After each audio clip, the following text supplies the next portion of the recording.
Bismillahirrahmanirrahim. Allahumma salli wa sallim ala sayyidina wa maulana Muhammadin wa ala alihi wa ashabihi ajma'in, amma ba'du. Alhamdulillah, Allah subhanahu wa ta'ala masih berikan anugerah kepada kita semua untuk senantiasa menjadi thalibul ilm. Selagi namanya masih thalibul ilm, itu dihitung fi sabilillah. Sehingga ulama-ulama dulu itu KTP-nya tulisannya pekerjaannya thalibul ilm, supaya di mana saja statusnya fi sabilillah. Santri. Nah, selagi merasa masih santri, itu nanti akan dihitung senantiasa fisabilillah. KTP ini santri apa?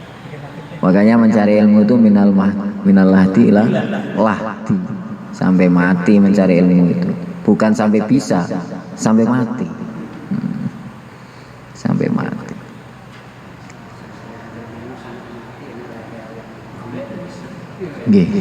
Berarti nggak ada batas usia, nggak ada kata terlambat dalam mencari ilmu, tidak ada kata terlambat. Ya batasannya sampai mati kok. Terlambatnya nak wes sedo niku baru terlambat. Selagi masih hidup masih ada kesempatan untuk mencari ilmu. Seperti yang kita sampaikan kemarin, ini menjelang hari raya kurban, maka supaya momennya pas, kita bahas mengenai perkara-perkara yang ada kaitannya dengan kurban, mengenai hewannya, waktu menyembelih. Minggu kemarin sudah kita bahas mengenai tata cara pelaksanaan sholat hari raya dan takbirannya. Kapan takbiran mulai disunahkan, kemudian bagaimana pelaksanaan sholat hari rayanya, dan apa-apa yang disunahkan tatkala momen hari raya. Nah, sekarang menginjak kepada yang berkaitan dengan khusus Idul Adha, masalah kurban, baik dari segi hukum ataupun hewan-hewannya, baik yang sah ataupun yang tidak sah. Halaman berapa? 252. Bismillahirrahmanirrahim. Faslun fi ahkamil udhiyah bidhamil hamzah fil ashhar wa hiya ismun lima yutbahu minan na'am yauma idin nahri wa ayamat tasrik taqarrubanillahi ta'ala. Fasal menjelaskan hukum-hukum korban.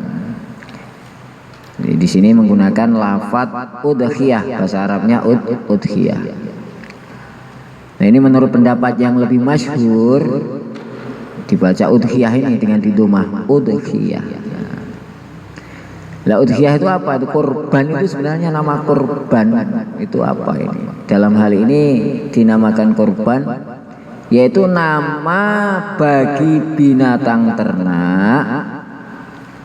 Nanti mencakup onta, sapi, dan kambing saja, 3 aja jenisnya. Onta, sapi, dan kambing. Nama bagi binatang ternak atau onta, sapi, dan kambing yang disembelih pada hari raya kurban dan hari-hari tasyrik semata-mata untuk mendapatkan ridho Allah Subhanahu wa ta'ala.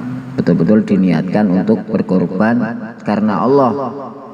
Sehingga kalau nyembelihnya itu karena untuk selamatan, ya, untuk yang selainnya, ya nanti tidak termasuk kriteria dianggap kurban. Walaupun nanti sebagian ulama boleh berpendapat menggabungkan antara kurban dan akikoh. Ini ada yang membolehkan, sehingga plus-plus. Seandainya sebelumnya belum pernah akikoh, kemudian kok momennya pas kurban, kemudian mau diniati juga plus untuk akikoh plus untuk kurban, ini ada yang membolehkan sehingga pahalanya double. Walaupun yang lebih utama tetap saja ya akikoh sendiri, kurban ya sendiri. Seandainya nggak bisa diniati jadi satu, ada yang membolehkan. Sekarang hukum kurban. Wal udhiyah sunnatun muakkadatun. Alinea berikutnya ini. Wal udhiyah sunnatun muakkadatun. Berkorban itu sunnah yang sangat dianjurkan atas dasar sunnah kifayah. Maka apabila salah seorang di antara keluarga telah berkorban, salah seorang di antara keluarga telah berkorban, maka cukuplah untuk seluruhnya. Dan kurban tidak menjadi wajib kecuali sebab dinadarkan. Berarti secara asli hukum kurban itu adalah sunnah muakkad. Sunnah muakkad, sunnah yang disangatkan. Di samping itu berupa kifayah. Sebagaimana ada fardu ain, ada fardu kifayah. Dalam sunnah begitu juga. Ada sunnah ain, ada sunnah kifayah. Kalau kalau fardu ain kan harus dikerjakan per individu. Kalau fardu kifayah selagi sudah ada yang menjalankan maka yang lainnya gugur. Dalam kurban begitu juga. Dalam kurban hukumnya sunnah dan sunnahnya kifayah. Tapi di sini lingkupnya keluarga. Kifayahnya di sini lingkupnya apa? Keluarga. Maknanya jika ada salah satu dari keluarga kita sudah ada yang berkorban, itu sudah mencukupi. Cuman permasalahannya mencukupi dari apa ini? Mencukupi dari apa? Sebagian ulama hanya mencukupi dari segi tuntutan kesunahan, sehingga sudah terlepas. Mengenai pahala hanya yang berkorban, sebagian ulama. Tapi ada yang berpendapat mencukupi segalanya, sehingga yo plus tuntutan juga plus dari segi pahala, sehingga seandainya salah satu keluarga ada yang korban maka semuanya dapat pahala. Nah ini pendapat ini yang paling dipilih, karena baginda Nabi bahkan pernah berkorban untuk atas nama seluruh umat. Nah, gitu. Tapi itu kekhususan untuk baginda Nabi. Kalau kita keluarga. Tapi kalau pahalanya, kalau namanya, ini secara fadilahnya ya. Cuma nanti kalau nama nanti ada ketentuan sendiri-sendiri. Kambing untuk 1 orang, sapi dan unta untuk 7 orang. Ini dari segi nama. Ya. Tidak boleh 1 kambing ini untuk nama saya juga, bapak saya juga. Kalau seperti itu tidak boleh. Kalau kambing hanya 1 nama dari segi nama. Tapi kalau dari segi kifayah pahala, seperti tadi ada sebagian ulama yang mengatakan semuanya dapat. Walaupun yang kemarin disampaikan beberapa ustaz bahwa izabnya atau ijab ini korban saya dan keluarga. Kan begitu ngomongnya. Jadi kan termasuk keluarganya semua jadi ada ustaz yang bertanggung jawab atas. Padahal itu cuma kambing. Ini dari segi pahalanya saya dan seluruh keluarga saya. Dianjurkan demikian. Iya, dianjurkan supaya terlepas daripada tuntutan kifayah tadi. Kifayah, bukan. Kifayah kecil maksudnya. Kalau misalnya kalau kifayah besar kan umat. Misalnya orang meninggal itu kifayah. Jadi asal 1 orang kampung menyelesaikan berarti ini kan nggak menyangkut kampung, kan nggak menyangkut orang lain, hanya keluarga. Jadi kifayah kecil itu misalnya. Iya. Nah, tuntutannya keluarga. Maka cukuplah untuk seluruhnya kan. Makanya di sini ada kata-kata apabila salah seorang di antara keluarga keluarga di sini, bukan kampung atau bukan perwakilan orang Islam. Di sini lafadznya apabila salah seorang di antara keluarga telah berkurban. Berarti yang ditanyakan kifayah lingkup kecil atau besar. Keluarga itu dalam hadis itu apa? Karena istilah keluarga dalam tempat kita sama di mungkin agak beda. Oh iya. Di sini tuh keluarga itu apa? Isinya apa saja? Kalau dalam menurut kitab fikih kata-kata ahlun, kalau bahasa Arabnya kan ahlun, keluarga itu adalah orang-orang yang ada sangkut pautnya untuk saling menafkahi. Ada hubungan wajib untuk saling menafkahi. Di antaranya orang tua dengan anak, suami dengan istri. Liput itu aja. Ya. Liput itu aja. Berarti kalau satu rumah itu ada kakak, juga ada adik, ada dua keluarga, ya. Maka nanti kalau seandainya salah satu dari keluarga itu yang korban, ya nanti untuk keluarga dia aja, yang lingkup orang-orang yang wajib dinafkahi. Ini dalam bab tidak termasuk, karena sebenarnya kalau kita ngasih nafkah kepada anaknya kakak itu atas nama sukarela, bukan kewajiban. Sukarela. Jadi yang wajib punya kewajiban tanggungan menafkahi itu hanya 3, antar orang tua terhadap anak, ataupun anak terhadap orang tua, kemudian suami istri, yang kedua antar suami kepada istri, kemudian yang ketiga tuan kepada budaknya. Ini 3 ini ya. Sehingga nama keluarga kalau mengikuti kitab fikih ya ini yang seputar ini. Status juga nggak mempengaruhi ya, Ustaz? Status anak itu dia kan ditinggal mati bapak ibunya, yatim kan dia yatim. Ikut kita itu juga nggak bisa ikut kita. Termasuk sukarela.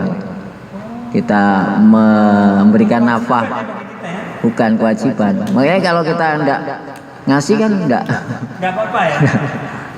Enggak ada sangkut pautnya. Gitu.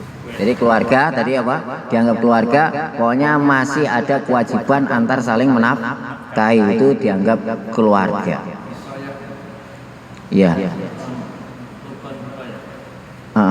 Sunnah kifayah. Korban itu sunnah kifayah. Makanya di sini berkorban itu sunnah yang sangat dianjurkan atas dasar sunnah kifayah. Tapi kifayahnya di sini apabila seorang di antara keluarga telah berkorban, maka cukuplah untuk seluruhnya. Kalau yang terjadi sekarang di masyarakat ini, sehingga seorang yang berkorban, misalkan nunggu, itu sebelum disebutkan nama satu persatu. Bahkan menyebut keluarga itu jarang. Itu di masyarakat. Kalau itu kan nama. Kalau nama itu kambing untuk satu nama. Tapi kalau pahalanya diniatkan untuk satu keluarga. Itu. Iya. Seperti Al-Fatihah satu Al-Fatihah khususon kepada bapak saya, ibu saya, muslimin wal muslimat, Al-Fatihah. Al-Fatihahnya satu tapi muslimin wal muslimat. Apa terus dibagi? Nah, Ustaz itu si Edan begitu kelihatannya. Apa semuanya dapat? Semuanya dapat. Berarti sedikit dapatnya kalau semakin banyak. Bukan, semuanya dapat semuanya satu-satu. Ya, ada sebagian yang berpendapat satu-satu. Keren ya. Korbannya bisa makaya. Ya. Banyak ya. Pahala Allah kan. Karena banyak yang menerima, karena kita nggak kaya. Jadi anak 2 sama anaknya 6 ya. Al-Fatihah. Sama ya. Ya. Ya, orang sama. Mendingan banyak. Iya betul.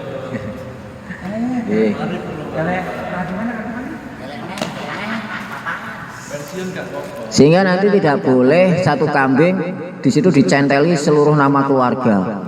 Kalau nama ya nggak boleh. Kalau diniatkan ini korban saya dan untuk keluarga dari segi pahala. Kesalahan gitu gimana Ustaz? Itu kan termasuk kesalahan kalau dicantumkan gitu.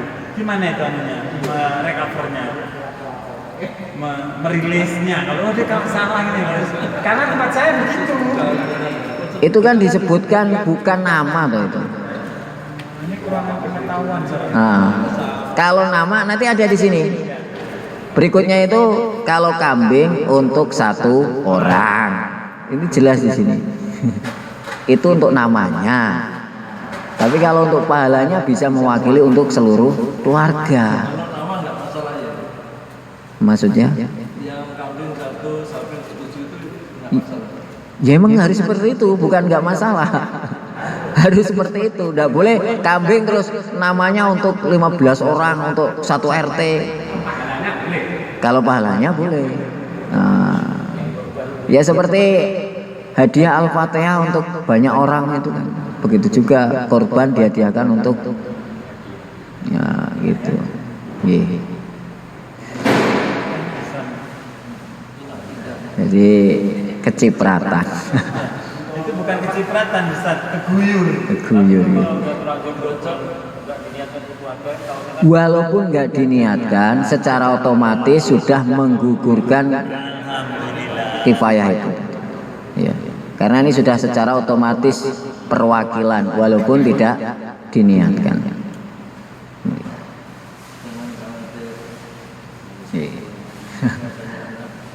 Tapi kalau diniatkan kan lebih mantap lagi, gitu. Lebih yakin lagi kalau keluarga juga kecipratan.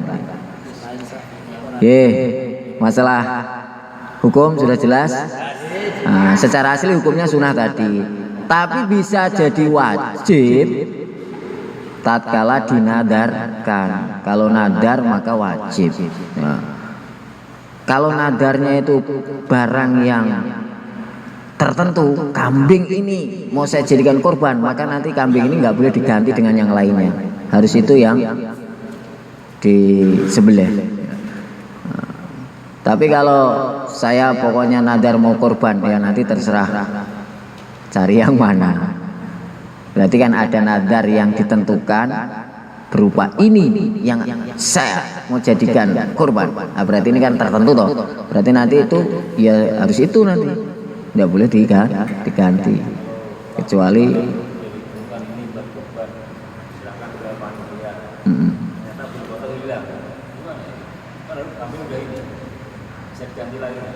nanti kalau seandainya panitia itu kan jadinya wakil loh.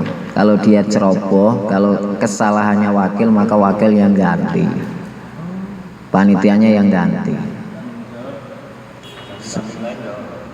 Ya kalau itu ganti kambing lain.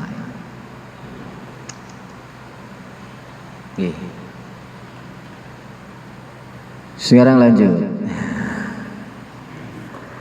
Dan mencukupi dibuat kurban. Sekarang jenis kriteria hewan yang sah untuk digunakan berkorban. Nanti batasannya itu ada dua, ada dengan umur ataupun dengan poel, tanggal giginya, ganti gigi. Yang pertama, dan mencukupi dibuat korban domba. Untuk domba, kambing yang bulunya putih, wool itu, yaitu domba yang berumur 1 tahun menginjak umur 2 tahun. Kalau untuk domba umur 1 tahun menginjak umur 2 tahun masuk kedua. Ataupun sudah poel walaupun belum umur 1 tahun. Nah, kalau domba itu identik lebih cepat dibandingkan kambing Jawa, kambing kacang, kambing yang selain domba itulah. Kambing dan domba podo gitu. Nah, domba yang putih niku. Nah, kambing sing ya kacang dan Jawa niku. Ya. Kalau domba umur 1 tahun, kalau dari segi umur, kalau pakai umur 1 tahun. Cuman sekarang kalau pakai umur itu kan harus ada akte kelahiran. Kira-kira lah. Sehingga lebih jelasnya itu pakai poel. Dilihat giginya. Pokoknya kalau giginya itu yang 2 itu sudah berbeda dengan yang lainnya, tidak rata sama, itu namanya sudah poel. Tapi kalau masih rata, besarnya masih rata, itu belum poel. Tapi biasanya kalau poel dibuka itu jelas ketok beda. Maksudnya? Kalau giginya tanggal 2 yang copot kedua, umurnya 2 tahun. Belum tentu. Ya. Cuman terjadi poel biasanya sesuai dengan ketentuan umur tadi. Kalau kambing domba, bukan kambing domba, umumnya 1 tahun itu sudah mulai ada yang poel. Sehingga, tapi kalau pakai umur, walaupun belum poel nggak masalah. Domba sudah umur 1 tahun, kalau jelas bisa diketahui mungkin domba kita sendiri. Tapi kalau domba orang lain itu kadang-kadang diakui bisa wae. Makanya untuk hati-hatinya ya kalau beli punya orang lain ya nggak jelas. Biasanya kalau itu lata itu semua diakui sudah berumur supaya laku. Lah kalau itu kalau sudah meyakinkan, sudah bisa diyakini ya tidak masalah. Adapun urusan bohong apa enggak itu urusan penjual dengan Allah. Dia ngapusi, kan gitu. Biasanya kebanyakan di pasar itu sebetulnya belum poel tapi ditang itu itu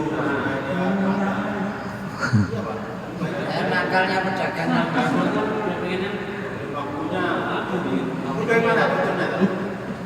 Ya kalau menipu dengan diperbuat seperti itu dengan ada tindakan-tindakan seperti dipetik, hukumnya haram. Menipunya apanya ini? Berarti itu kan menipu tuh. Menipunya ya jelas haram. Tapi kambingnya tetap halal loh ya. Kambingnya tetap halal, cuman kalau kita tahu kalau itu belum poel, poel itu tidak harus poklek loh. Poel itu wis ganti, beda. Pokoknya dengan samping-sampingnya itu, makanya kalau kambing ompong itu belum tentu poel. Biasanya mesti kalau poel itu sudah tumbuh dia, bukan poklek. Kena dipetik kan poklek, dilihat. Kalau ompong itu belum tentu poel. Poel itu bukan ompong, poel itu sudah ganti gigi ya. Dan giginya beda itu. Ya, lebih besar pokoknya. Ya toke sekali-kali ini prakteknya belah plus bagaimana kambing yang poel.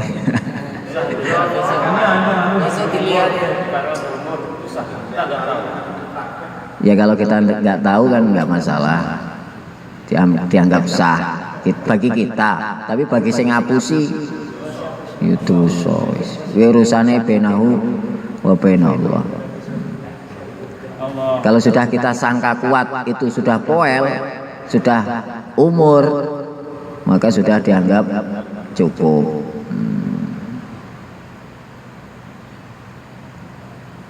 Kecuali kalau setelahnya ternyata diketahui ternyata belum poel. Nah ini, maka nanti ya jadi tidak sah. Jadi kalau satu kalau memang terus dan kita nggak tahu. Tapi kalau setelahnya ternyata tahu, ya berarti tidak sah. Berarti itu karena kecerobohan kita kurang teliti dalam membeli. Ya kalau membeli ya dipasrahkan kepada yang ahlinya. Kalau kita tidak ahli dalam urusan poel.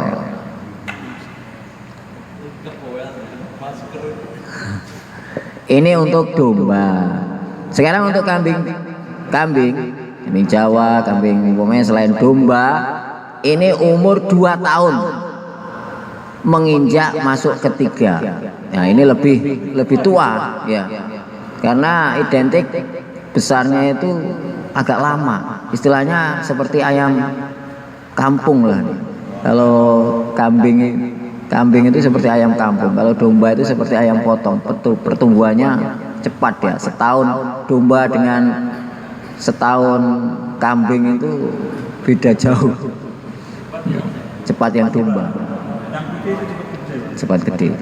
Sehingga dia umur 1 tahun sudah bisa dijadikan untuk kurban. Kalau kambing ini umur 2 tahun ataupun sudah poel. Tapi kalau kurang dari 2 tahun walaupun sudah poel, itu kalau untuk kambing ini belum bisa juga. Jadi batasannya kalau untuk kambing umur. Tapi kalau untuk domba bisa dengan umur ataupun dengan poel walaupun belum umur.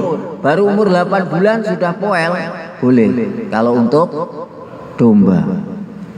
Jadi kalau untuk meneliti hitang atau poel berarti kalau hitang kan otomatis belum tumbuh ya. Poklek antara poklek dengan Hitang itu ya. sudah tumbuh berarti sudah poel. Nah, Tidak sama dengan yang lain kan. ya. Jadi poklek belum tentu poel. Poklek belum tentu poel. Jadi poel itu ganti gigi bukan poklek. Harus muncul. Ya. Nah, dia poklek itu karena disondol gigi baru. Iya. Maksudnya karena disondol gigi baru. Poel itu bukan patah. Poel itu ganti gigi. Iya. Jadi makanya tidak semua sing poklek terus poel. Karena batasan poel bukan poklek. Batasan poel ganti gigi. Ini untuk kambing. Kalau onta umur 5 tahun menginjak 6 tahun, yo korban onta 200 juta gitu. Mriki. Sapi, untuk sapi umur 2 tahun menginjak umur 3 tahun atau sudah poel sama aja. Kalau untuk sapi umur 2 tahun. Oke. Nah, kemudian ini baru tadi seperti tadi. Seekor onta dapat mencukupi untuk 7 orang berserikat. Ini dari segi nama untuk 7 orang dalam berkorban dengan binatang onta tersebut. Dan juga seekor sapi begitu juga. Sapi dapat mencakup untuk 7 orang. Sehingga kalau iuran sapi 1 RT, iuran sapi enggak masalah. Cuma nanti ketika disembelih itu nanti namanya diambil 7 orang. Diambil 7 orang. Ya yang lainnya bagaimana? Dapat pahala juga membantu orang korban. Sehingga orang jadi korban gara-gara dia bantu kumpulin. Tapi nama 7 orang nggak boleh nama 1 RT. Nantinya bukan korban. Ya, seperti iuran di sekolahan itu nanti namanya diambil 7 orang. Lebih enaknya dikocok, digilir. Tahun ini untuk 7 orang ini, nanti tahun depan ganti lagi ini. Ya begitu. Ya makanya ini. Kalau hanya langsung diniati untuk satu sekolahan, jadinya nanti bukan korban, sodakoan. Iya, sodakoan. Terjadi di masyarakat di sekolahan itu kambingnya 1 ya untuk 1 sekolahan itu. Nanti yang dibagi dagingnya Ya enggak masalah, tapi nanti tidak statusnya bukan korban. Daripada mengharapkan korban orang lain sehingga wis sepenting nyembelih ngono mawon, sodakoan jadinya sodakoan. Tapi Ustaz itu memang isinya latihan korban. Nah itu enggak masalah. Itu topiknya itu ini latihan korban. Jangan dilarang. Nah, kalau mau diarahkan, boleh tetap lanjut aja. Cuma nanti kalau mau betul-betul di atas namakan korban, pilih 1 orang. Kalau untuk kambing, kalau sapi pilih 7 orang untuk dijadikan nama. Nanti gantian tahun ini tahun depan ini, tahun depan ini, gitu. kebanyakan enggak mau. Semuanya pengen semua. Diundi. Akhirnya ya dibeli terus dimakan bersama. Ayo. Yes. Maksudnya kalau ada seperti itu ya nggak usah dilarang. Bosek tadi Kapolsek kan tanya, kalau itu yang ada itu salah ada. Saya masih kemarin, administrasi bisa kurang, mereka dapat sebagian kan masih anggota Kapolsek semua di dapat dia. Nah, iya. Gitu. Nanti kalau Kapolsek dipotong sama ketua buat sodakan di sana. Jadinya nggak ada atas nama korban, jadi sodakoan. Okay. Ya kambingnya daging sodako bukan daging kurban. Nah, Sebagai dia kan bukan harus manusia, dia harus polsek. Nyata satu polsek. Ya nanti polseknya yang masuk surga. Orangnya enggak. Siapa lori? Digilir aja, digilir. Tahun ini siapa, tahun depan siapa, gitu. Gusti Allah, lucu-lucu. Inilah perlu. Makanya perlunya belajar. Tegak Sudah kembali. berjalan seperti itu, Ustaz. Sudah berjalan seperti itu. Jadi disampaikan potong kambing diniatkan satu orang. Iya, sudah mulai. Alhamdulillah. Ya seperti itu. Adapun pahalanya mau dihadiahkan berapa orang, ya tidak masalah. Cuman atas namanya ketika nyembelih tulisannya satu orang, jangan ditulis semuanya itu. Kalau kambing, ya, makanya di sini seekor kambing dapat mencukupi untuk kurban seorang saja. Ini apakah bertentangan dengan tadi bisa mencakup satu keluarga? Tidak. Ini hanya nama. Kalau nama untuk satu orang saja. Kalau hadiah bisa untuk satu keluarga. Ya, seperti baca Al-Fatihah gitu. Diniatkan untuk banyak orang.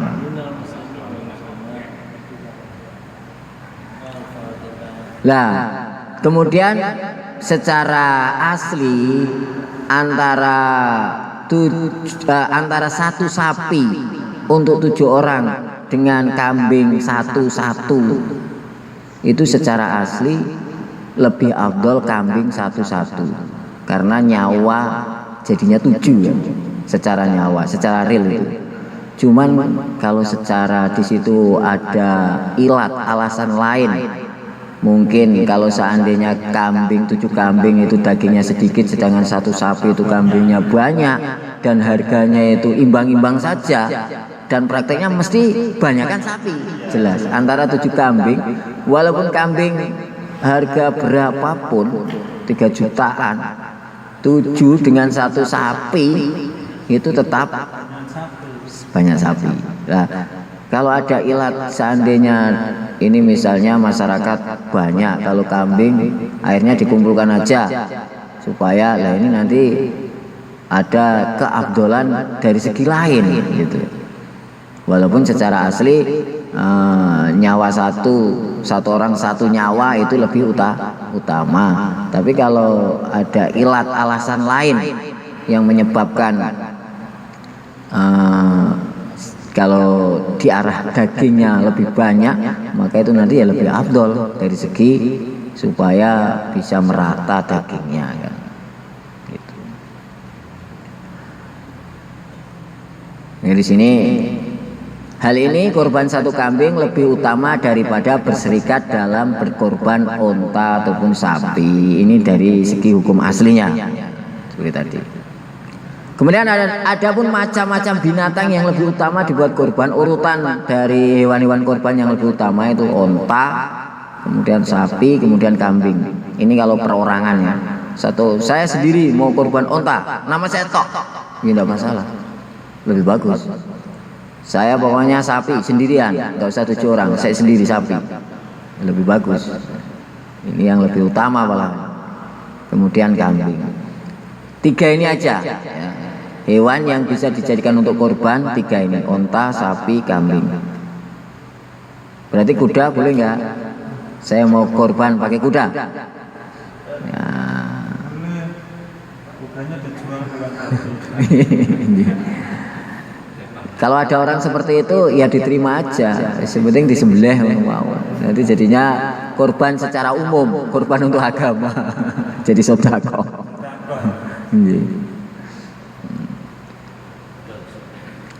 Nah, sekarang kriteria hewan-hewan yang tidak sah untuk berkorban. Tengok lanjutnya. Ada 4 macam. Secara umum ini ada 4 macam. Garis besarnya ada 4 macam binatang yang tidak mencukupi syarat untuk berkorban. Yang pertama, binatang yang buta, baik 2 matanya ataupun salah satunya. Yang betul-betul tampak kebutaannya, walaupun biji matanya masih ada. Walaupun biji matanya masih ada tapi nggak melihat, ini tidak sah untuk dijadikan korban. Kemudian yang kedua, binatang yang pincang, yang tampak kepincangannya, yang betul-betul pincang, tidak hanya sekedar deklek-deklek sedikit, betul-betul dekleker atau okeh.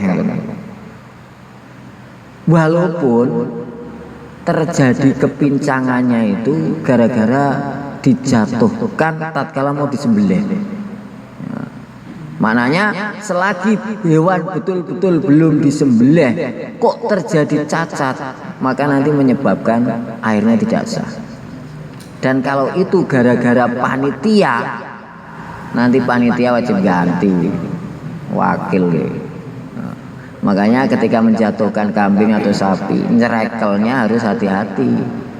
Karena kalau salah srekel sehingga pas jatuh jadi kesleo, akhirnya pincang, jadi nggak sah untuk kurban. Gitu. Kalau kasusnya pada hewan akikah, jadi kepincangan ini ketika mau ditangkap, mau diantar ke yang niat akikah, itu bagaimana? Sama. Nanti hukum hewan akikah sama dengan hewan kurban. Apa yang disyaratkan dalam kurban, maka disyaratkan juga dalam akikah. Tidak sah. Walaupun terjadi kepincangannya, makanya di sini meskipun terjadi kepincangannya ketika hendak dibaringkan untuk disembelih disebabkan meronta-ronta. Apalagi yang dari awal wis pincang. Wong tadinya nggak pincang kemudian pincang aja jadi nggak sah. Kemudian yang ketiga, binatang yang sakit, yang betul-betul sakitnya tampak, budiken buahnya misalnya, atau kalau hanya sedikit batuk-batuk atau jebres-jebres ataupun matanya keluarin mata, itu seperti itu tidak masalah. Kemudian yang keempat, binatang yang sangat kurus, tinggal walaupun enak di sop tulangnya, tapi kalau sangat kurus, lah kurus di sini yang bagaimana? Kurus yang sekiranya seandainya orang-orang yang membeli itu mengharapkan dagingnya nggak tertarik. Kurus yang batasannya sekira ada orang beli mengharapkan dagingnya nggak tertarik.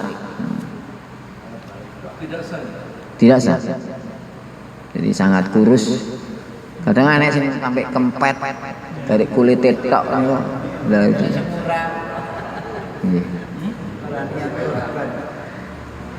Ya kalau adanya itu ya nanti ya. Kalau dinamakan korban nggak sah, sodakoan aja. Sodakoan, jadinya sodako.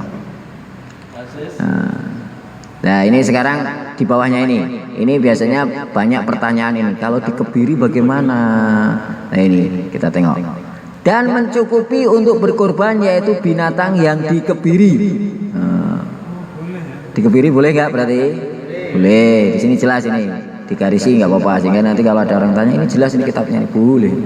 Karena biasanya kalau dikebiri itu hewan tambah lebih gemuk. Nah, sehingga kalau cacat-cacat yang menyebabkan hewan itu tambah gemuk itu boleh malah. Ya. Terus bawahnya ini coba lihat. Ya ini binatang yang dipotong kedua pelernya. Nah, ini jelas kan. Cacat itu kan termasuk. Iya. Tapi menyebabkan jadi gemuk. Karena dengan dipotong telurnya nanti dia akan tidak mengeluarkan apa zat-zat yang membuat kurus. Ya kayak sumo mungkin. Sumo. Apanya ini yang boleh? Ya, ini jelas dan mencukupi untuk berkorban yaitu binatang yang dikebiri, yakni binatang yang dipotong kedua pelernya. Dipotong keduanya aja sah, apalagi cuman satu gitu. Ya sangklir itu. Ini dipotong, maknanya tadinya ada kemudian ditiadakan aja itu sah, apalagi yang memang dari awal tidak ada. Ah gitu. Yang tadinya ada kemudian ditiadakan aja itu tetap sah, apalagi yang memang dari asli sangklir. 2 biji telurnya nggak ada aja sah, apalagi cuman 1 gitu ya. Begitu juga termasuk sah binatang yang pecah kedua tanduknya. Tanduknya merepet, sungune merepet, kompil, guing. Bagaimana sah nggak ini? Sah. Syaratnya jika pecahnya tidak sampai mempengaruhi pada daging. Pecahnya nggak merepetnya, nggak sampai ke kepalanya. Cuman atasnya tok. Cuman itunya tok. Jadi lancipnya dhuwur, pucuke poklek, bagaimana sah apa tidak? Sah. Nah, gitu. Termasuk juga sah dan mencukupi juga berkorban binatang yang tak bertanduk. Ini nggak ada tanduknya ini, bagaimana ini sah apa tidak? Sah. Namanya kalau dalam bahasa Arabnya binatang yang nggak bertanduk itu namanya jalha. Di sini ada yang mana binatang demikian dinamai binatang jalha. Biasanya rodok nerecel. Uang yang disembelih pun kadang-kadang itu termasuk yang berat-berat itu biasanya yang susah dikendalikan itu tatkala hewan-hewan yang nggak ada tanduknya itu. Namanya jalha. Nerecel. Berarti nak sing ngwayelan ditancepi sungu. Nah sungu ini menjadikan tidak nerecel. Tuh aja itu. Nah sekarang setelah dari binatang-binatang yang cacat tapi dianggap sah, tadi yang pertama berarti hewan yang dikebiri, yang kedua pecah tanduknya selagi tidak sampai ke nganu, kemudian yang ketiga tidak punya tanduk. Ini semuanya sah. Sekarang termasuk tidak sah. Bawahnya tidak mencukupi berkorban alias tidak sah binatang yang diputus atau dipotong semua telinganya, terputus atau terpotong telinganya, baik semuanya ataupun sebagian. Cuil, nak cuil tidak sah, tapi kalau sobek sah. Kalau sobek itu kan tidak menghilangi, hanya suwek. Tapi kalau cuil itu kan hilang. Termasuk kalau diceples, biasanya dilubangi itu. Kalau dibolonginya dengan jenis yang plek terus sampai ada yang hilang kulitnya, kayak biasanya di kertas ada yang bentuk plok. Lah kalau seperti itu tidak sah nanti. Berarti ada yang hilang. Tapi kalau lubanginya pakai tusuk, ditusuk celuk, itu kan nggak hilang itu. Cuman berlubang toh. Nah, kalau cuma sekedar sobek tidak masalah. Begitu juga tidak sah kalau lahir tanpa telinga. Nah, di sini. Dan binatang yang tercipta tanpa telinga. Wedhus gak duwe kuping. Sah nggak dijadikan korban? Tidak sah. Kemudian termasuk tidak sah, demikian juga binatang yang putus seluruh atau sebagian ekornya. Ekornya putus, tapi kalau lahir tanpa ekor sah. Ya, karena jarang. Apa? Berbeda dengan telinga. Kalau lahir tanpa telinga tidak sah, tapi kalau lahir tanpa ekor sah. Tapi biasanya rawan penipuan. Tapi biasanya nanten kampung-kampung ini wis betul-betul nganu apa? Lahir tanpa ekor sah. Tapi kalau lahir tanpa telinga tidak sah. Tapi nak cuwil tidak sah. Ada kemudian cuwil tidak sah. Nah di sini apakah disyaratkan harus jantan atau betina? Tidak disyaratkan. Dalam kurban tidak ada syarat jantan atau betina. Cuman permasalahannya tatkala kurban menggunakan betina, kalau seandainya hamil ada yang mengatakan tidak boleh. Tapi sebagian ulama ada yang mengatakan boleh. Justru itu dagingnya double. Iya, gitu. Lah nanti janinnya bagaimana ketika induknya disembelih? Janinnya bagaimana, halal apa enggak? Janinnya halal juga, walaupun tidak disembelih. Karena hukum janin mengikuti hukum induknya. Tatkala induknya halal, maka janinnya halal selagi dalam keadaan mati. Cuma sebagian ulama ada yang mengatakan afdol laki-laki karena tidak bau, baunya lebih tidak bau. Karena kalau betina itu baunya sangat menyengat biasanya. Biasanya kalau dimasak itu beda nanti antara kambing betina dan kambing jantan. Tapi ada yang mengatakan afdol betina karena lebih empuk dagingnya daripada laki-laki. Sapi sama saja. Sehingga kalau korban sapi betina boleh enggak? Boleh. Bahkan lebih identik, lebih murah. Ya kalau pas hamil ada yang mengatakan haram, tapi ada yang mengatakan boleh juga karena dagingnya lebih double tadi.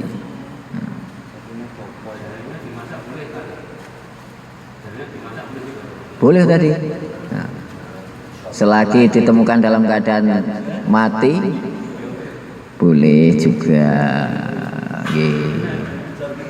Kadang-kadang sudah tenar harus laki-laki, seakan-akan kurban dengan betina dianggap tidak sah. Akhirnya menyulitkan karena identik kalau jantan itu kan lebih mahal, sehingga yang korban sedikit untuk mendapatkan harga. Sedangkan kalau betina harga 1 juta misalnya itu sudah bisa. Kalau jantan kan di atas 2 juta paling enggak. Sehingga kalau kita sampaikan betina enggak apa-apa, nanti akan banyak orang bisa korban. Sehingga dengan harga 1 juta sudah bisa korban. Tapi kalau jantan kan harga 2 juta itu masih kecil, apalagi sekarang. 2,5 itu minimal biasanya. Baik di atas 2.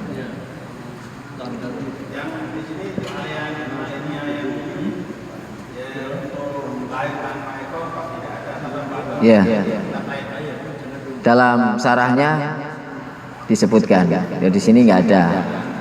Dalam keterangannya selanjutnya dalam kitab yang kakaknya lagi disebutkan. Untuk ya, jadi 7 orang atau 1 orang tidak pengaruh betina atau jantan, tapi ekoran. Walaupun kecil, yang penting sudah memenuhi syarat poel ataupun umur tadi, itu bisa untuk 7 orang. Tapi kalau kambing walaupun besar seperti sapi, tetap untuk 1 orang. Jangan mentang-mentang kambingnya gede harga 10 juta misalnya. Wah ini kambingnya harga 10 juta, main perlu sapi, ganggu wong pitu. Nah, nggak boleh. Tetap. Yang satunya kan belum memenuhi syarat. Umur lahir aja belum ada umurnya. Tadi umurnya kan 1 tahun domba. Kalau belum lahir kan belum ada umurnya. Ye, masya Allah, alhamdulillah. Ya ada apa-apa. Intinya niat korban. Kalau niatnya semua mau korban, nanti korbannya akan banyak hasilnya. Tapi kalau niatnya mau makan daging korban, nanti yang korban sedikit. Kalau korban itu gimana aja boleh? Boleh. Boleh di mana saja boleh. Aslinya kalau korban itu tanggung jawab kita sendiri. Kita yang motong, kita yang, sehingga disunahkan, kalau setidaknya disunahkan kita hadir menyaksikan hewan kita ketika disembelih. Sebagaimana baginda Nabi perintahkan kepada Sayyidah Aisyah untuk menyaksikan hewan korbannya ketika disembelih. Insyaallah, alhamdulillah, mungkin Allah terima. Nanti kita lanjut habis maghrib, dan kita niatkan supaya senantiasa kita bisa kurban.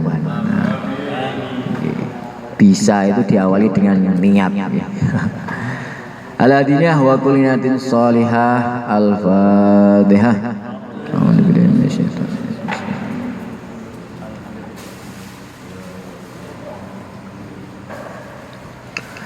Subhanallah, asyhadu an la ilaha illa anta, astaghfiruka wa atubu ilaik. Assalamualaikum warahmatullahi wabarakatuh.